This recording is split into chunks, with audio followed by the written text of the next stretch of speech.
This is Janine from myvsradio.com, my VS Radio Online. And for Artistry this week, I have a very special guest. Brendan, I'm going to let you introduce yourself and please tell us a little bit about what you're specializing in. Of course, Janine. Thanks for having me. So yeah, my name is Brendan. I'm the founder of MasterTalk, which is a YouTube channel I started to help the world master the art of communication and public speaking. In a quick nutshell on how I got started, when I was in university, Janine, I used to do these things called case competitions. So think of it like professional sports, but for nerds. So our other guys, yeah, it's a good way of I love describing it. that, yeah. Right. Well, other guys my age were playing football or soccer or baseball, things I never really had much interest in. I applied the same competitive spirit to presentations. So for 3 years, I presented a lot of times, probably hundreds of times, and coached dozens of people on communication. So when I got a job in corporate America after I graduated, or I guess corporate Canada in my case, I'm based in Right. Montreal. Yeah, I started working at IBM, and then I just asked myself, what do I do with my life now? How do I add more value to society? That's when I had the idea for the YouTube channel, because I noticed a lot of the communication information out there was really bad. You hear advice like, hey, Janine, why don't you just go on stage and talk? It's like, what? How do you do anything? So yeah, Oh boy. yeah, it's not very good. So anyways, I started making videos in my basement. One thing led to another, and Master Talk grew from there. That's really nice, Master Talk. Now, my attention was caught by what you're doing because right now my profession is that I am an on-air radio host on KUVO in Denver, and I also do work here, of course, on my VS Radio.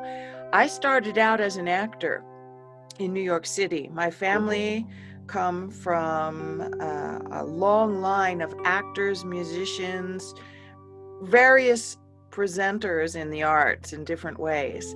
And I was initiated into that at a very young age. But what happened was I became really good at presenting a person I created who knew what I was going to say, or even in an improvisational situation, knew what I was kind of heading towards at least. But when it came to being me in front of a microphone, it was absolutely terrifying. Even after, 35 plus years of working as a presenter in one way or another, as an actor, as a musician, I was a touring musician for many years as well. But being in front of the audience, knowing what to do because it was pre-planned, as opposed to suddenly having to speak with people, absolutely terrifying, really horrible. And that's why you caught my attention, because you're doing this, but you're doing this in terms of people who are presenting, say, in a situation where they're speaking to a crowd for their corporate job, their work, or are you working with people across the board these days? Oh yeah, the way that I see that, Janine, is for me, communication is everything. That's Yeah. the way I see it. It's not really like a corporate presentation where you kind Right. of do the, Oh.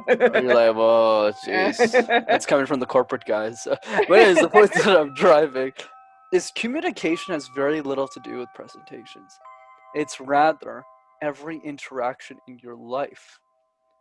From the guy that you talk to when you get your coffee in the morning, to the conversations that you have with your family, to the tough conversations you have with them, to the long dinners with your friends, everything that you do is communication. And that's what I try and teach on the YouTube channel. Yes, and I looked at some of it, and it's very, very interesting and very well presented yourself. Congratulations on that, especially because you give the sense of being competent and confident. And I think that even those of us who are presenting in one way or another all day long, like I am, it's taken many, many years to sound and feel competent and confident about speaking on mic or speaking even across the room to people. I still find myself, if we have these Zoom meetings at the bigger media company I work for, and I don't know most of those folks, and I'll find myself just sitting in the corner watching them instead of participating, you know? So what do you do to kind of coax someone out to participate more in a group of people they might not really even know that well, from a world that is foreign? Right. You know, for me, it always starts with this question, Janine. And the question is, how would the world change if you were a phenomenal communicator? It probably wouldn't. No. It probably would. I would don't know, argue I'm the being opposite. devil's advocate here for you, but you know. It's not going to work, and I'll explain why. Okay. It doesn't really matter if you want to be a celebrity or an actor or somebody in theater. Communication will make the quality of the life that you live better, and also the people around you. So in your case, it's pretty simple. You got a radio show, and let's say 100 to 1,000 people are watching every week, let's say, give or take. So now the question to ask ourselves is, if you want that number to be 10,000, what do you need to change? If you want that number to be 100,000, what do you need to change? And the answer is always the same. Communication, communication, communication. Right? The reason why people like Dave Ramsey do so well, in my opinion, is because he has such a compelling voice. You want to listen to what he has to say about money and finance and all the other, and getting a loan at a bank, and he does it in such a compelling way that you want to listen to him. But to bring this back down to chapter 1, is that you don't need to want to do that either. Let's say, I don't know, let's say Dave, not him Dave, but let's say Jim as a character is always fighting with his wife Alice. And Jim realizes that 80% of his conflicts, he's a pretty smart guy, he's realizing that all of the arguments have nothing to do with what she's saying, what he's saying, but rather a misunderstanding between both people. So if Jim was a better communicator, yeah, sure, maybe he wouldn't speak to 1,000 people on a stage, but his relationship with his wife will change, right? It'll be a lot more simpler, and conflicts will go down by 80%. His life will just be better. So it doesn't really matter how you spin it, Janine. The answer to the question is always the same. It's just the framing of that question is different for who you speak to. But the answer is the quality will be better regardless. I see. So what advice would you give to Dave or Jim, you know, if they're having that kind of problem and they're not seeing the direction you're pointing in? How do you guide them to understand that it's a communication issue? Or, in other words, are they, or is he trying to compel the person he's trying to communicate with to only see his side? Is that what's going on? That's interesting. I usually don't get that follow-up question, so I'm happy to expand on that. So the idea that I want to push, especially when I'm coaching someone, is communication, as you probably can guess at this since you've been in acting, so affects every area of your life, not just the relationship with your wife, your husband, wife, whatever, you know, kids, whatever, or just friends and family. It affects everything. The way that you talk to strangers, the way that you negotiate deals, the way that you have conversations with people at work. So what I always like to do, if that is too touchy of a subject, I always just ask them, what do you want out of life? Pretty simple. And they would say something like, you know, like, I want to have a better job or something. And then I would just ask them simply. I would find the easiest one out of all of the things that they put in, and I would just say, how would that goal be achieved if you were a better communicator? Do you think the goal would be easier to achieve or harder to achieve? And it's always easier. You know, if somebody wants, sure. right? You know.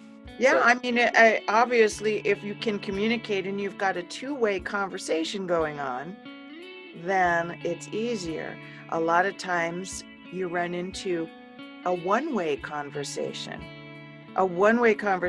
where you're trying to communicate with someone who only really wants to get their point of view across, or perhaps you feel compelled to make them understand your point of view. And, you know, there's a difference between presenting an argument and arguing, right? So, right? absolutely. Yeah. So okay, let's go to another place with these special skills you have with coaching people with this. Let's say that you're someone who is completely taken over by stage fright, even with one person, say just an incredibly shy person who has a really open heart, a really open mind, wants to communicate, but freezes? Is there something you can tell them that they can do even to exercise or to practice, or what advice do you give that kind of person? Absolutely. The advice is actually very simple. The fear will always be there. It's never going away. Yes. And I'm the best example of this. I'm a professional speaker. The fear's still there, trust me. I know. The difference. I hear you. The difference is that why am I not bothered by the fear? The reason is because the message always wins. If your fear and your message were in a boxing ring, and those boxing was like a fight going on, yeah, the fear is going to be in the ring every single time. You're always going to have to fight against it. But your message needs to get the knockout punch. Right. And I can give you a bunch of examples to demonstrate from all the best speakers in the world. Brene Brown is one person I like to use. Brene Brown's the expert on vulnerability, and she speaks on many TED stages to millions of people. And, spoiler alert, she hates it. And she's been very public about it. I hate interviews, I'm an introvert, I'm a PhD in social work, I don't want to do that. So why does she do them anyways? She does them for the simple reason that not every single person wants to read her books. There's just a big portion of the American population and international population that just don't read books, period. So if she wants her ideas to spread, if she wants her ideas to be heard and to affect the families that don't read books, which is probably the community she wants to impact the most, she has a choice to make. And that choice is, do I just affect the bourgeoisie, the rich people, the wealthy, that read a ton of books and understand that mindset component? Or do I take 20 minutes out of my life to make one presentation, make it really good, so that people can watch it on YouTube or some other media? Right. She made her choice. So for everyone out there, sure, maybe you don't want to be a Brene Brown. Maybe you don't want to speak to millions of people. But there's a message in you that is important to say. And that message doesn't necessarily need to reach a million people. It just needs to say, you know, I always wanted to tell my brother this. I never had the courage to tell him that. I just wanted to tell my sister that, or my mother this, or my cousin that. That's what I mean. Because for me, having an idea worth sharing is not an idea that belongs on a TED stage for sure, but rather an idea that will impact one person. And spoiler alert, once again, that's everybody. Yeah, the spoiler alert, that's everybody. Well, and this reminds me of, in acting, if you become aware of yourself while you are presenting your story, all of a sudden all of that fear can come down. You can forget your lines, you forget your message, you forget the message of what you're going to say, and that's when things mess up. And I believe that that's true when you're presenting, from what you're saying, anything to anyone. Really, it's not about you at all. It's about the message you're conveying, and that's the PowerPoint. And as soon as you forget that, then you start stumbling, stuttering, messing up, talking too fast, talking too slow, walking out of the room when you should, whatever happens. That's very interesting. It's a very, very good point. I like that. It's about the message, and that's how you don't feel that fear when you're speaking to someone. I like that. Absolutely, Janine. And I'm happy to talk about my own story. I mean, just for the record, so people know, I started MasterTalk when I was 22, and I started coaching senior level executives when I was 23. In other words, what I'm trying to say is, who in the world am I to teach people communication and public speaking tips? I don't have a PhD in the subject. I've been doing it for a decade. Why do executives trust me with their transformation? And that's the point I want to push. Confidence only stems from two key areas. One is the obvious one that we all know, preparation. You got to know what you're talking about. Doesn't mean you don't communicate it well, but you should probably know what you're talking about. That's one part. The second part is not breathing. It is not drinking a glass of water. It is not power posing your way to success. I think that's all wrong. I think it's having a belief system. Why are you giving this presentation to begin with? What are you standing for? What are your values? What are you trying to achieve here? Sure, was I afraid when I started coaching my first executives at the ripe old age of 22? Absolutely. I was peeing my pants. So what got me over the fear? What got me over the fear was realizing the following. I was the only human being on earth who was making high-quality YouTube videos for free for 16-year-old Julia.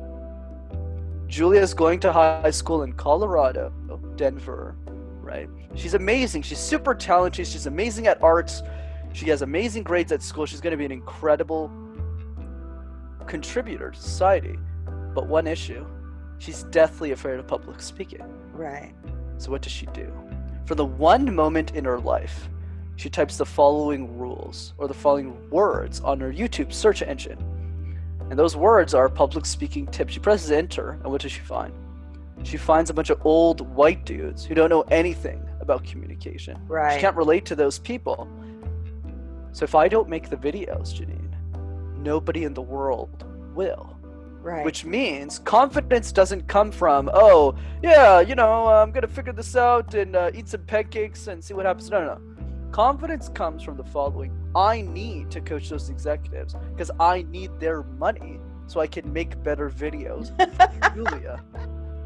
Oh, Brandon, you're great. That's the key. That's just simple fact. Yeah. I cannot make, you've seen my videos and how professional they are. I cannot make that type of content if I don't have cash flow. Right. Or else I'll go broke. Right? It won't be possible. So confidence is not some magical pixie dust you kind of throw in your face. Right. It's asking yourself, why are we doing this? So every time I get scared by the executive, I go, wait. Don't be scared. You've delivered this result before, buddy. I'm talking to myself now. Right. You're all sure. Right, well, if buddy? you do them, maybe they'll loosen up a little bit if you say, hey, buddy, look.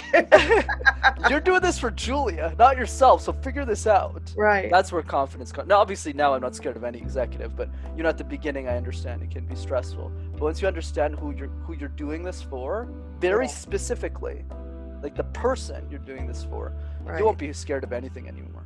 Right. Well, I'll tell you an interesting, it's rather related actually, which is that I came from a multicultural family, multi-races within my immediate unit, but we grew up in New York, and that was not uncommon where we lived, and seemed, fairly normal, didn't have problems with it there. Left New York and found that I couldn't relate to a lot of people in the middle of the country, here in Colorado, other places outside of that, where there were much thicker, wider lines between cultures and people and the ways of doing things. And I've always, especially because probably we come from a family of artists, been very outward, very flamboyant, say what's on my mind. If I feel something, it's immediately available to be said, painted, played on music, whatever. But not everyone's like that, except everyone where I was from was very much like that. So I came out here and people thought I was mean. People thought, they'd say, why are you so mean? And I would say, what are you talking about? I'm not mean. And they'd say, that's what I'm talking about. But they wouldn't say it like I do, which is like that. Oh, I see what you mean, yeah. Yeah. So communicating with people and not feeling like very worried that I was going to either bombard them or insult them, or just say, this isn't worth it, and I walk away. This was an issue for a long time. It took a big refining process, and I didn't have someone like you to help me to understand, how to communicate well in that way. But how are you coaching folks? And I bet you there's a lot of people who need this, who are coming from, say, a world similar to mine, and all of a sudden find themselves in a situation where they're working for a corporation and the culture is entirely different. How do you help them along? Yeah, I have very different advice in that type of situation. My piece of advice here, Janine, is simple. Focus on the people, who want to listen to you first. Why? Because there's enough people on the planet. People forget that there's billions of people out there, and there's only a very small fraction of people that you'll actually get to meet in your life. Let me run a scenario through you just so you can think about this, just so people really understand what I mean. Let's say you meet one new person every day. That's very optimistic. Most people don't. Okay, so in a given year, let's say you meet 300 people. Once again, very optimistic. And let's say you live for 50 years. That's pessimistic. I'm sure you'll live longer than 50. I already have lived way longer than that. Thank you. There you go. I'm sure you'll do another 50 just fine. Yeah. So let's do 50 as an example here. I don't want to make this a math class, but if you multiply 50 by 300, I promise there's no other math in today's show, the answer is 15,000. So when you think about relationship building, when you think about communicating, the question should not be, how do I get everyone to like me? Right. How do I communicate in a way that... I said old white dudes on this podcast, Janine. Not everyone's going to like that. The way that you want to think about this. Because the people who are meant for me know that I'm not being racist, right? They know I'm just trying to prove a point, which is the point I'm making, which is the following. Who do you want those 15,000 people to be? So you're using the law of attraction, it sounds like. You're attracting to yourself confidence from, not the law of attraction, that's not really the right way to say it, but you're talking to the people you want to be attracted to what you have to say and not worrying about the others. They can listen or not, right? Absolutely. Let me kind of reframe this. I'm gonna coin a new phrase on this podcast. I'm gonna call it the law of selection. Okay. The law of attraction. In the sense of, yes, you know who you are, you attract, secret, okay, I got you. But I meant more in the sense of, out of the 100 people I've met this year, who are the 5 people that I really, really get along with? And how do I double down, triple down on those 5 people? You know, I was talking to my sister the other day. This is a good example for people. And she knows I've met at this point thousands of people, whether it's, you know, through podcasts, whether it's, you know, going to seminars or events or just cocktails. And I always ask her this question. Actually, I asked her once. I asked her, how many friends do you actually think I have? Out of the thousands of people I've met in my life, how many people would you think I would consider a real friend? What do you think she answered? Actually, what do you think? What do you think my answer is? Well, I don't know what she answered or what your answer is, but I would be like 3. Right? You're very close. For me, it's 6. Yeah. You don't need because I have been a public personality for the better part of my life. But as far as my very small circle of friends that really are my friends, I can probably name 3, 4, 5, maybe, you know, but it doesn't mean I don't love the rest of them. And when I see them, I make a point out of one-on-one connection as much as I can, even if I'm on stage doing music where you're looking at the audience, not at the other actors. I still try to, you know, love them and make it personal that way when I'm communicating with them. But no, I probably have 3 friends. Yeah. Right, and that seems pretty accurate to me, right? I think anyone who really understands their friends probably has single digit, you know, anywhere from 1 to 9 is usually a good rule of thumb. Like people who would, like, if I don't know, if my mother was sick, she isn't, don't worry, but if she was, you know, like they would come like the next day. Right. They're like the next day they would just be there. Right. So that's the type of people I'm talking about, which is the point that I'm driving here. Yeah, sure. Are there techniques I can teach you that allows you to persuade and love everybody? Yes. But what I will also say is that is reserved for advanced speakers. I think it's one step at a time. Like at the level I'm at, let's say you take me as an example. Anybody who talks to me at this point in my life tends to like me just because of the way that I communicate, because I understand all the nuance, even if I might not like them, right? But the key is, I don't want anyone to go there that far, because it's very difficult for you to adapt to somebody else's energy if you don't have a love for communication and empathy first. So for me, it's all about saying, okay, through the way that I communicate, let me make sure first I'm communicating in the way I want to do that. Okay, are all the choices that I make right for this specific context? Okay, checkbox. Now, next thing, let me be curious about the people who I actually like. Let me start asking them great questions. Let me start being more open and vulnerable and present with those people. And then after, start doing that with other people. Mm-hmm. So talk to me a little bit about listening and the art of listening. Right, and I'm not going to waste too much time here talking about listening because we all know how important it is. But instead, what I'll do is I'll give you a tip that nobody really talks about on how to improve. The tip is listen to conversations that are already over. Okay, so I'll give you an example. Let's say me, you, and Dan, I know I'm just using some random, let's say we're in Denver having a coffee together, and you two are talking. And I want to practice my listening skills. The truth of the matter is, it won't work. Because half of my brain is listening, and the other half of my brain is going, I want to be perceived as smart in this conversation, so I want to add something to the convo.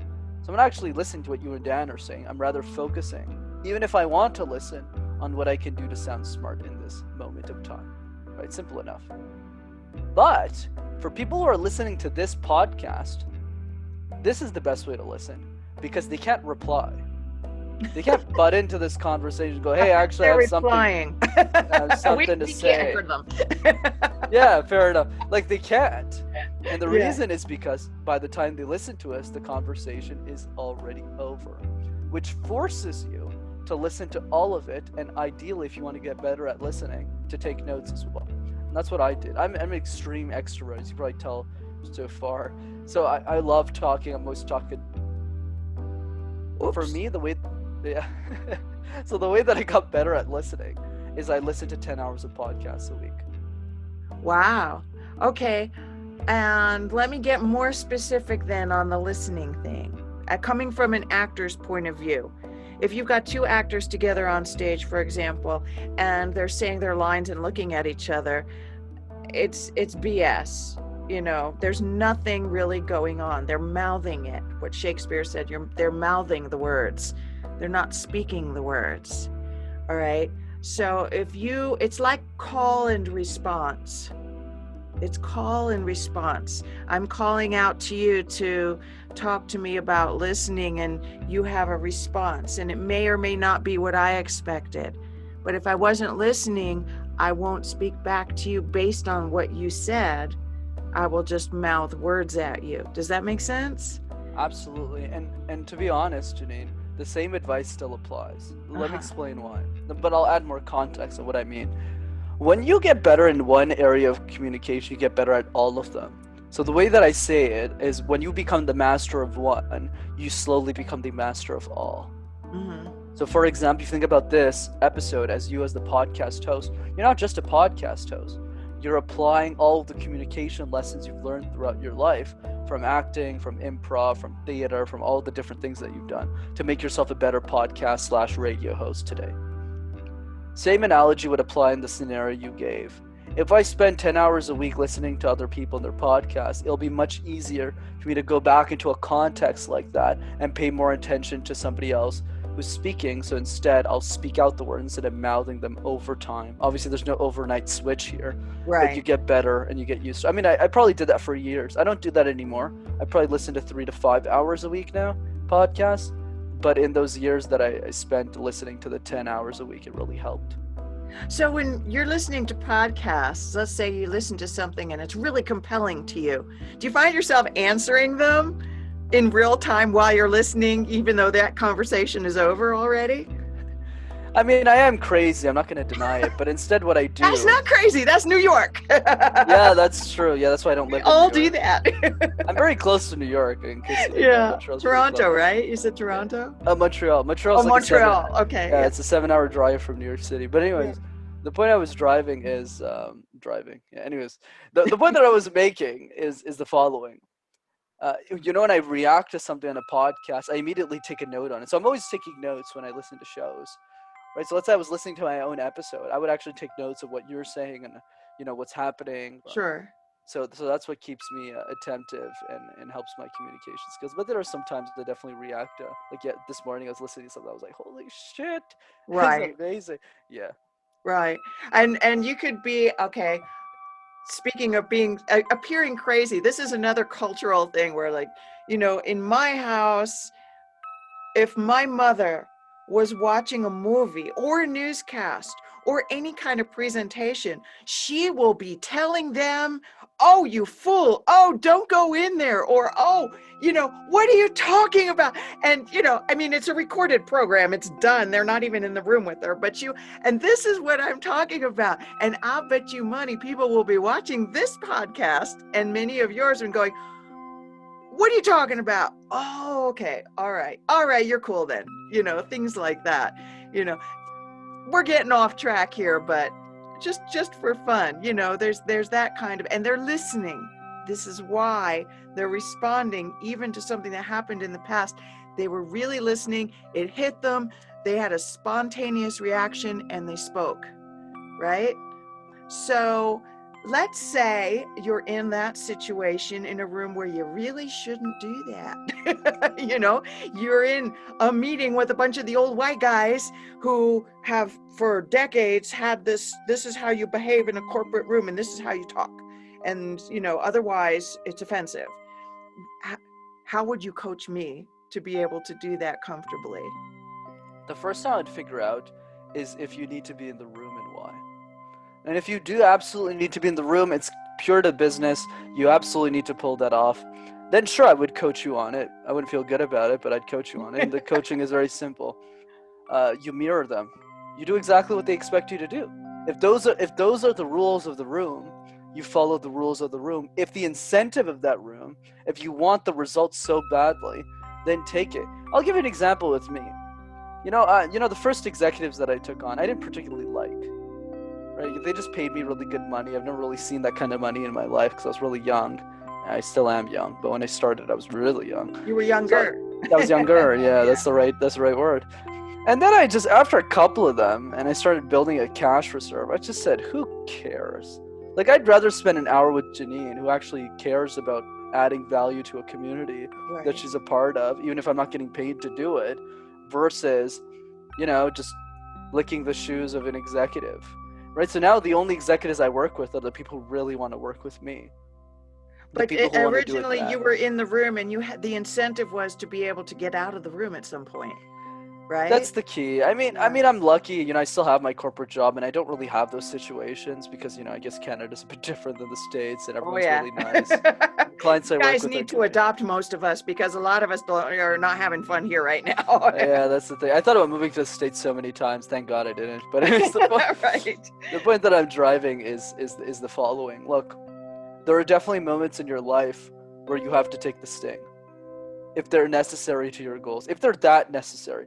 But if I'm being honest, and you play a smart game, you don't spend money on dumb things, and you build enough leverage, you can use communication in the right way. Right? So if you think about me, right, like I didn't need to make YouTube videos. Right. I had a pretty thriving coaching practice. I had a very successful corporate career. I didn't really need the money. The reason why I started YouTube is because nobody in my industry was doing it. Right. Yeah. I just went, why aren't you sharing this information with a 14-year-old girl? Like, she needs it. Like, what are you doing? Oh, right? Sure. Because I'm sorry, I don't mean to interrupt you, but sometimes my thoughts will disappear very quickly too. I have the same thing. Go ahead. But what I was going to say is that 14-year-old girl has enough time to refine that and really become something. You're working with people who have to backtrack and correct things, but this is a girl you can do something for, and no, you won't be paid for it, except that somewhere in the world there's going to be somebody who became magnificent because of one or two sentences you said at some point, right? Absolutely correct. Nice. And I love that, by the way, when you do that. I do the same thing, so don't worry. I'm sorry. No, nothing to apologize for. Yeah. Right, so this is a good example. Like, I don't mind, right? Like, sincerely, but other people do. Don't talk to those people. Like, they're useless to your growth, if I'm being honest. Right. But anyways, the point that I'm driving here is simple. If possible, whenever possible, talk to the people that you're meant to be with. That's it. And then after that, if you have an idea worth sharing that matters to you, then only go to the people that you know will need to hear it and start with them. Don't focus on the people who the message isn't for. Like, I'm not here to replace people's Super Bowl games with my videos. Right? I just they just like football more than they like public. So okay, that's fine. But I'm here for the people who want to make a difference in the world, the podcast hosts, the content creators, the artists, the movers, the shakers, who know that communication is important and just need a little push. Right. Not a lot of people out there, but if I'm for all of those people, well, my channel has 1 million subscribers, then that's it. And Brendan, what is your channel for my listeners so they can find you? That was a great segue. Yeah, it's. I'm well practiced at that. You're very. I'll give you the elbow. Yeah, it's simple. It's Master Talk in one word, and then you just type that up on YouTube, and you'll find me, no problem. And do you have your own webpage as well? How do they get a hold of you if, say, for some strange reason, they've never gone to YouTube for anything? Is there another way to get a hold of you as well? Yeah, you can go to mastertalk.ca, but I would say the best way of reaching me definitely is the YouTube channel. That's where all my best free stuff is. You can learn and grow. You are terrific, and I'm very honored to have you on the program. I really appreciate it very, very much. Thank you. That makes both of us, Janine. Thanks so much for having me.